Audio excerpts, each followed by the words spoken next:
Manusia itu biar tidak melenceng, meleset, diberilah oleh Allah penunjuk jalan. Karena Allah itu maha pemberi petunjuk.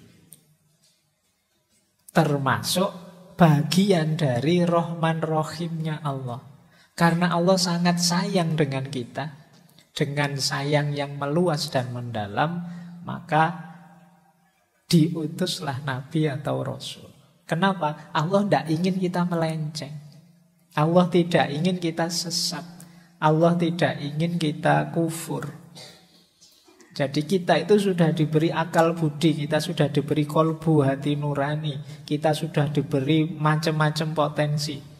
Tapi Allah masih khawatir, manusia ini khawatiri memang. Kelakuannya susah diprediksi. Terus diturunkanlah Nabi dan Rasul, diutus untuk nuntun manusia. Itu pun masih dikuatkan dengan kitab suci. Jadi ini bagian dari rasa sayangnya Allah pada manusia. Seperti saya sampaikan minggu lalu, hadirnya Nabi atau Rasul itu bukti cintanya Allah pada kita. Banyak banget dosa-dosa manusia yang telah dilakuin. Terus kenapa kok Allah terus kasih petunjuknya buat kita? Kenapa kita yang udah tahu itu tapi kita masih aja sebodoh itu? Padahal nyata-nyata udah ada yang pasti dengan jaminan hidup yang lebih bahagia dan menyenangkan. Tapi kita tetap aja ngelakuin dosa. Kita jadi kayak nyepelein petunjuk dari Allah. Apa emang setan tuh terlalu pandai buat menghasut kita? Sehingga kita mudah banget buat ngelakuin dosa-dosa itu? Nah, kali ini kita akan melanjutkan video ngaji filsafat bersama Dr. Farudin Faiz dengan tema Filsafat Kenabian edisi Kenabian. Jadi sebelum kita mulai, mari kita membaca basmalah dan simak video ini sampai habis biar bisa bermanfaat buat kita.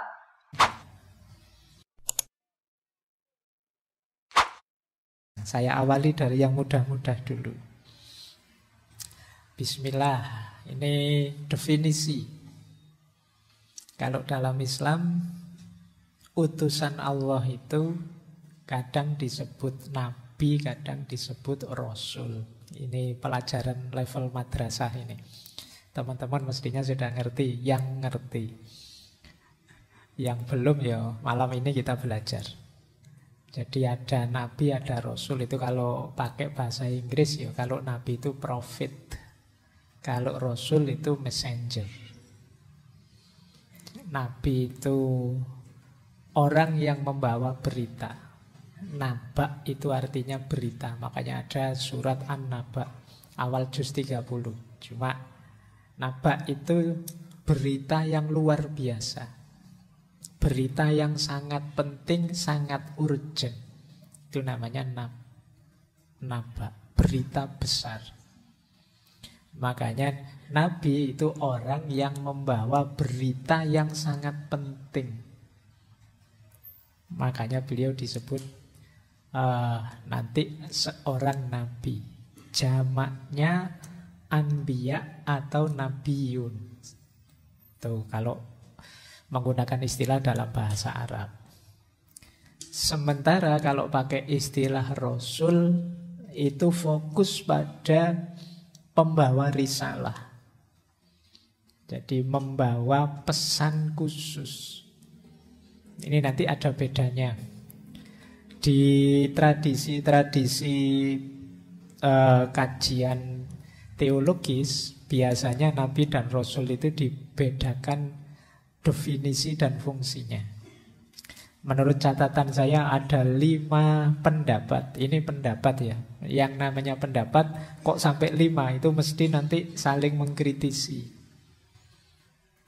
Jadi ada yang bilang kalau Rasul itu mendapat wahyu untuk disampaikan karena beliau ini membawa risalah untuk seluruh umat manusia. Sedangkan kalau Nabi tidak. Nabi itu mendapat wahyu tapi tidak membawa risalah untuk umat. Ini pendapat ya. Tentu saja nanti ada yang pro, ada yang kontra. Tapi tidak sampai konflik. Biasa. Pemikiran itu ada yang pro, ada yang kontra. Kalian harus siap. Beda pendapat. Karena sekarang itu rasanya kok berat beda pendapat itu. Begitu beda pendapat kalian dikeroyok, diserang rame-rame, baik oleh buzzer sana atau buzzer sini. Biasa saja beda pendapat itu. Bahkan tentang Nabi dan Rasul pun ternyata ada beda-beda pendapat. Jadi kalau Rasul itu mengemban amanat untuk menyampaikan, kalau Nabi tidak. Ini ada yang bantah juga. Yang kedua, kalau Rasul itu mendapat wahyu melalui perantaraan malaikat Jibril dan dalam kondisi sadar. Sementara kalau Nabi mendapat wahyunya itu melalui mimpi. Nah, ini juga pendapat. Jadi ya monggo saja, masing-masing punya dalil nanti. Beda-beda 5 ini. Ada pendapat lagi yang ketiga. Ada pendapat kalau Rasul itu membawa syariat yang baru. Jadi berarti syariat Nabi yang lama itu gugur dengan datangnya Rasul ini. Sementara kalau Nabi itu melanjutkan syariat sebelumnya. Nah, ini pendapat juga. Yang keempat, kalau Rasul itu berjuang melawan umat yang menentangnya. Jadi Rasul itu berat perjuangannya. Sementara kalau Nabi tidak. Kalau Nabi itu ya umatnya pro. Umatnya memang sudah baik. Tinggal mungkin ada pelanggaran-pelanggaran yang perlu diluruskan. Jadi ini juga pendapat. Dan ada juga yang kelima, kalau Rasul itu mendapatkan kitab sendiri, syariat sendiri, dikuatkan dengan mukjizat. Kalau Nabi tidak dapat kitab khusus, tidak dapat syariat khusus, hanya diminta melanjutkan dakwahnya Rasul sebelumnya. Nah, ini perbedaan-perbedaan pendapat ya. Ini untuk kita ketahui saja. Kecuali yang bidangnya, ya tidak masalah kalian malam hari ini tahu. Tapi yang bidangnya harus mendalam. Nanti silahkan teman-teman yang bidangnya teologi, bidangnya ilmu kalam, mencari argumen dan dasarnya dari 5 ini. Masing-masing ada dalilnya sendiri-sendiri. Baik, cuma bagi yang tidak ahlinya, ya paling tidak sekarang kita tahu. Oh, beda-beda. Nah, kalau sudah tahu kan, seandainya nanti ketemu orang beda pendapat, tidak terlalu marah lagi. Oh, berarti dia beda dengan saya. Itu gunanya kita belajar antara lain. Meluaskan wawasan itu kan kita jadi lebih mudah. Oh, saya punya pendapat begini. Ada memang yang pendapatnya begitu. Hari ini kan banyak orang yang masih sempit sehingga tidak kuat kalau ada pendapat yang beda. Jadi misalnya ada pandangan apa ya yang sering ramai itu tentang aurat dan batasnya. Loh, semua ulama itu sepakat bahwa umat beragama laki-laki maupun perempuan itu wajib menutup aurat. Tapi batasnya aurat itu mana? Ikhtilaf. Macam-macam. Loh, ini kadang-kadang kita itu kalau ada orang yang punya pandangan beda, ya karena kita ngertinya pendapatku saja, terus kita marah-marah. Nah, padahal ya kalau fikih itu biasa saja orang beda pendapat. Ya yang salah kalau bilang aurat tidak perlu ditutup. Semua ulama yang beda pendapat tadi setuju aurat itu harus ditutup. Tapi batasnya aurat yang mana, ini mereka berbeda pandangan. Jadi tidak mesti yang kita tuduh, wah ini orang ini tidak nutup aurat. Loh, siapa tahu dia madhabnya beda. Oh, dan dalam banyak hal yang lain.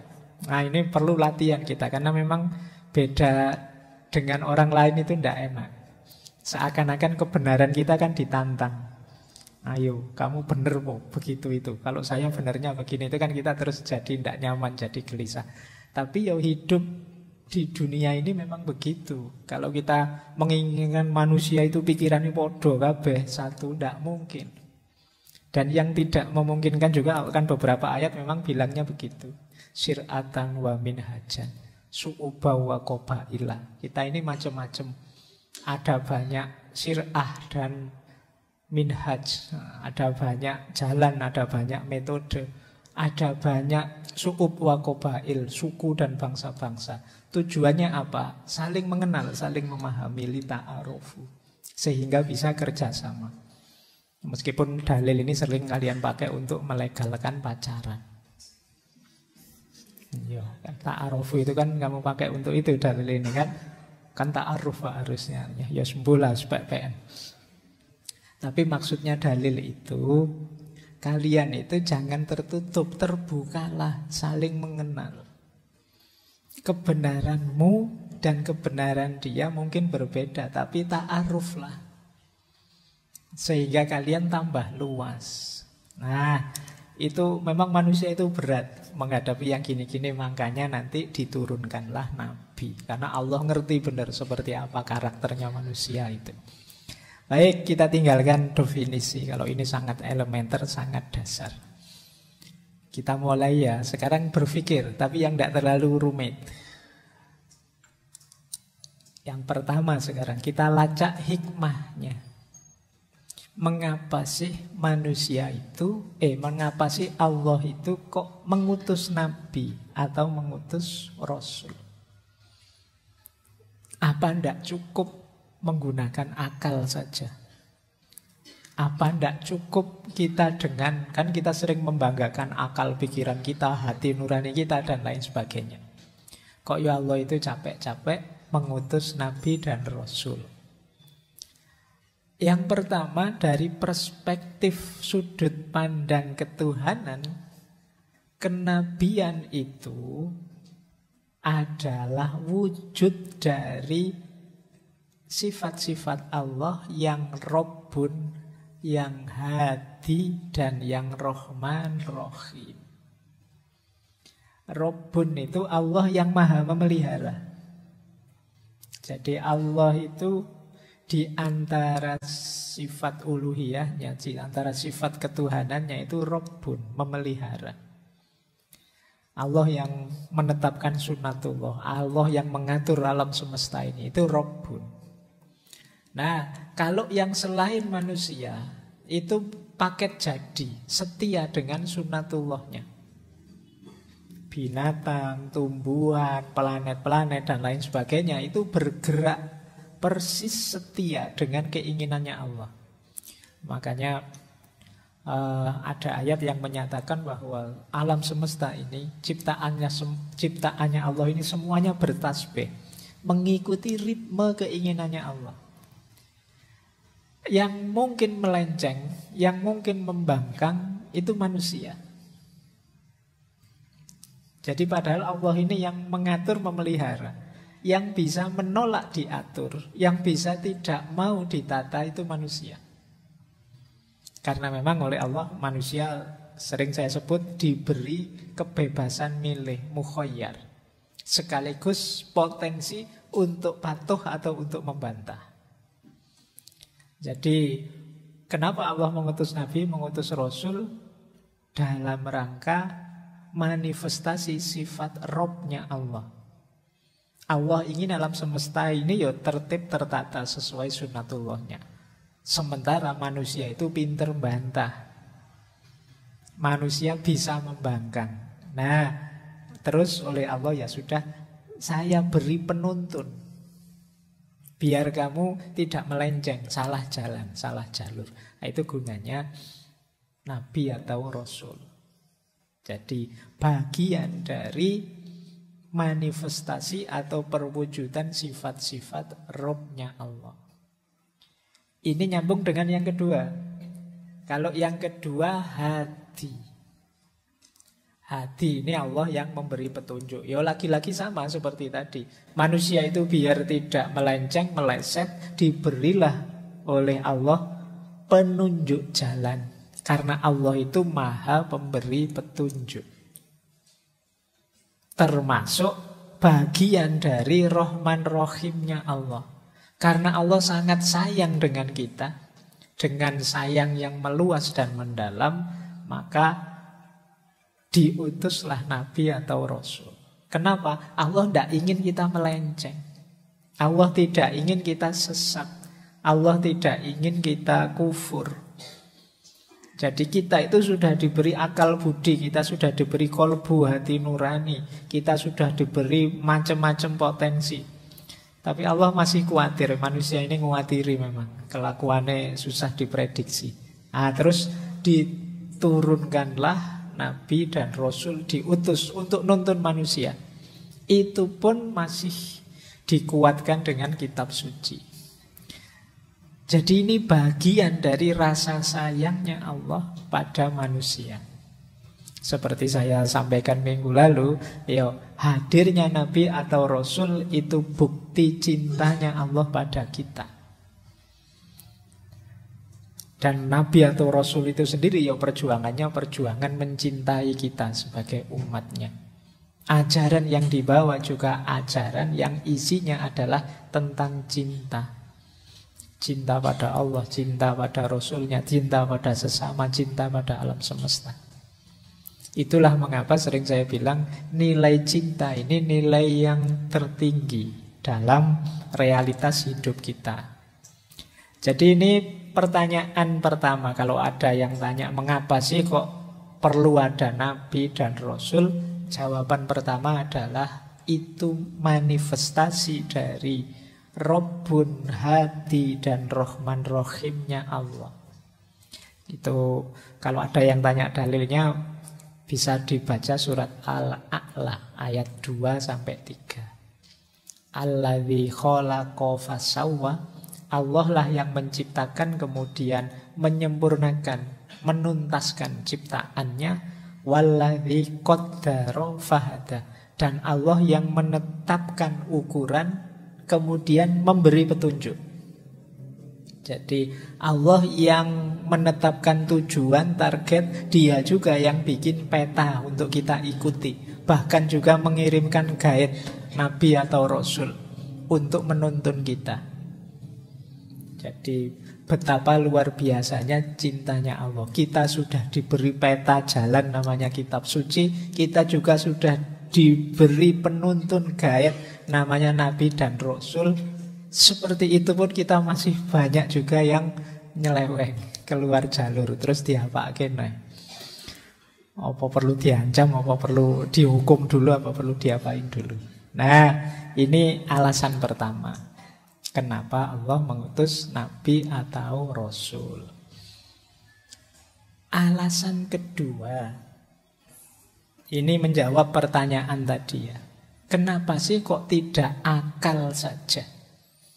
Kayak hari ini kan banyak orang yang mendewakan akalnya. Akal itu luar biasa loh, bisa mencapai macam-macam. Iya. Kalau begitu, apa ndak cukup pakai akal saja? Nanti ada beberapa filosof Muslim yang punya pandangan sebenarnya Nabi itu tidak terlalu penting.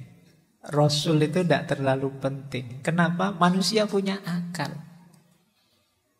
Jadi manusia itu punya rasio yang kalau dia jernih bisa ketemu dengan kebenaran. Meskipun nanti beberapa yang sangat rasionalis sampai ada yang jatuh pada Nabi dan kitab suci itu tidak perlu. Ini tokohnya misalnya Ibnu Rawandi atau Ar-Razi, Abu Bakar Ar-Razi. Kalau dalam tradisi filsafat Islam ini kadang-kadang orang menyebutnya ini sebenarnya bukan filosof Muslim. Mereka ini sebenarnya ateis. Karena tidak percaya aspek eskatologis ketuhanan termasuk Tuhan, Nabi dan lain sebagainya. Ya teman-teman boleh baca itu yang diterjemahkan buku yang judulnya Para Ateis Muslim. Ateis tapi Muslimku ya aneh. Ya. Karena memang ada yang pemikirannya sampai ke sana. Tapi jawabannya begini loh, kenapa sih kok ndak akal saja cukup? Itu selain ya karena memang Allah sangat sayang kita. Sebenarnya akal kita ya luar biasa. Tapi Allah masih khawatir kalau hanya dibiarkan kita sendirian pakai akal. Kenapa? Akal itu terbatas. mudah terseret oleh ego, hawa nafsu, lingkungan juga gampang mempengaruhi kita. Jadi sering saya ceritakan kan misalnya pikirannya Imam Ghazali yang bilang akal itu tidak bisa jadi raja. Sebagai pasukan dia kuat, sebagai panglima perang dia hebat, tapi sebagai raja tidak. Dia itu selalu kalah misalnya oleh ego kita. Kita itu kan kalau punya keinginan, punya target, punya ambisi, entah apa isinya, akal itu kan selalu menjustifikasi ke sana, mendukung ke sana. Jadi dia kalah oleh ego, dia bisa dipengaruhi oleh nafsu. Oh, kalau kamu sedang nafsumu meledak-ledak, itu kan akalmu juga hadir menjustifikasi nafsu ini. Bohong tidak apa-apa Pak, ini kan demi kebaikan semuanya. Itu nafsumu kadang-kadang.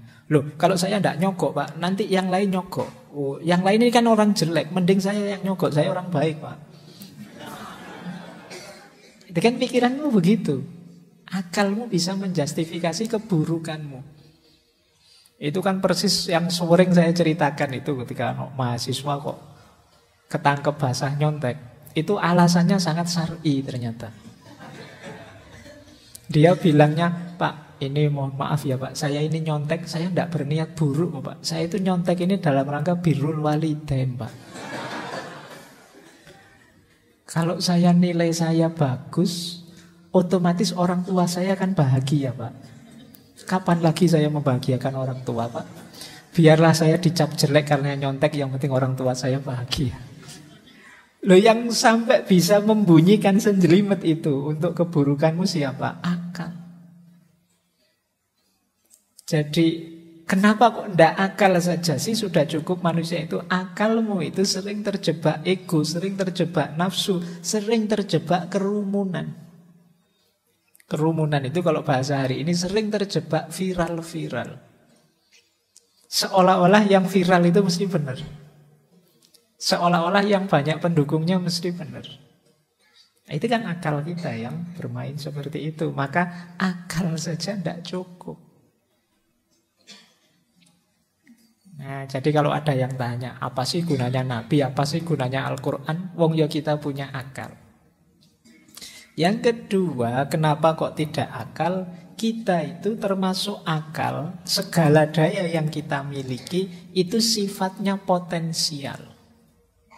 Potensial itu dalam bentuk daya yang bisa kita aktualkan tergantung pilihan kita. Kalau menggunakan bahasanya Al-Quran, fa'alhamaha fujuraha wa taqwaha. Allah itu menganugerahkan kemampuan pada kita untuk patuh ya untuk taat. Untuk mukmin ya bisa untuk kafir. Sama-sama bisa. Kita ingin jadi orang baik ya bisa. Kita ingin jadi orang jahat ya bisa. Itu manusia. Jadi kalau dipasrahkan sepenuhnya pada manusia, tidak diberi petunjuk khusus konkret, memang sangat mungkin manusia itu salah jalan. Karena memang dia punya daya untuk itu. Jadi beda dengan binatang. Binatang misalnya ayam, itu ya dia akan sejak lahir sampai mati ya hidup dengan sunatullahnya. Dia tidak pernah bisa bantah, bangkang. Misalnya ayam itu tidak pernah, sejak dulu kok saya itu berkokok terus, gantilah sekali-sekali menggonggong lah saya. Tidak iso. Beda dengan manusia. Jadi tidak akan ketemu kalian ayam menggonggong, selalu ayam berkokok. Tapi kalau manusia tidak. Manusia itu bisa membentuk dirinya jadi apa saja. Dia pengen ahsanu takwim bisa, asfala safilin juga bisa. Nah, ini kalau tidak diberi penjelasan yang tegas, penuntun yang baik, bisa saja mereka nyeleweng. Itulah kenapa, karena Allah sangat sayang dengan kita diutuslah pada kita Rasul, diturunkan wahyu kitab suci pada kita. Jadi membaca fenomena kenabian, hakikatnya kita sedang membaca cintanya Allah pada kita. Apalagi Nabi dan Rasulnya sendiri sangat mencintai kita.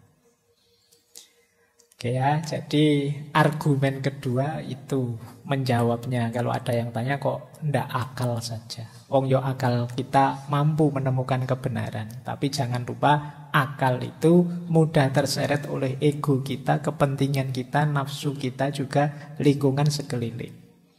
Kemudian manusia itu bisa baik, bisa buruk. Kalau ndak dihati-hati, dia bisa terjebak dalam keburukan. Bahkan, nah itu kalimat terakhir, manusia itu kadang cenderung melampaui batas. Kalau sudah senang sesuatu, atau benci sesuatu, atau gemar sesuatu, biasanya melampaui batas. Jadi terlalu benci, terlalu suka, terlalu kaku, atau terlalu cair, itu masalah. Manusia itu sulit sekali mengerti batas dirinya. Maka harus diingatkan. Nah, disitulah pentingnya hadirnya seorang nabi atau rasul. Ini menarik, ada pernyataan dalam surat An-Nisa ayat 165. Rusulam mubasyirina wa mundhirina li'alla yakuna linnasi 'alallahi hujjatum ba'dar rusul. Jadi ada rasul-rasul yang tugasnya memberi berita gembira, juga memberi peringatan. Tujuannya apa? Li'alla yakuna linnasi 'alallahi hujjatun. Biar manusia tidak lagi beralasan kepada Allah. Ba'dar rusul. Setelah diutusnya rasul-rasul tadi. Kita kan senengannya cari alasan. Ya saya tidak tahu ya Allah, wong ya petunjuknya tidak jelas misalnya. Ya saya tidak tahu lah, wong ya tidak ada yang nuntun ini saya. Manusia tidak, wong sudah diberi nabi sebanyak itu, kita masih beralasan juga. Nah, ditegaskan lagi, saya utus rasul memberi kabar, memberi petunjuk, menuntun, itu biar kita tidak bisa beralasan lagi. Jadi biar kita tidak terlalu banyak dalih untuk jadi orang benar, jadi orang baik. Karena seperti tadi, kalau mengandalkan akal itu kan kita selalu beralasan saja. Oke, jadi ini argumen kedua. Argumen ketiga. Kenapa sih kok Allah mengutus Rasul? Kalau ini pertanyaan, kenapa kok tidak malaikat saja yang nuntun? Kan lebih enak, malaikat itu mungkin lebih dahsyat. Dia tidak punya dosa, dia senantiasa patuh. Mungkin powernya juga luar biasa. Kalau ada yang tanya begini, apa susahnya sih Allah mengutus malaikatnya, jangan manusia yang banyak kelemahan? Jawabannya adalah pesan atau bimbingan, tuntunan itu akan lebih sempurna buat manusia dan sulit membantahnya. Yang pertama apa? Kalau disampaikan oleh jenis manusia itu sendiri dan dengan bahasa yang bisa dipahami manusia. Makanya kemarin ayatnya laqad ja'akum rasulun min anfusikum, dari jenis kalian sendiri, dari kalangan kalian sendiri. Khawatirnya apa kalau malaikat? Nanti kalau malaikat nuntun, ayo kita rajin ibadah sholat, mungkin kita akan jawab, yo penak sampean malaikat, ndak ada nafsunya, ndak ada itunya. Kita ini manusia biasa, berat ini.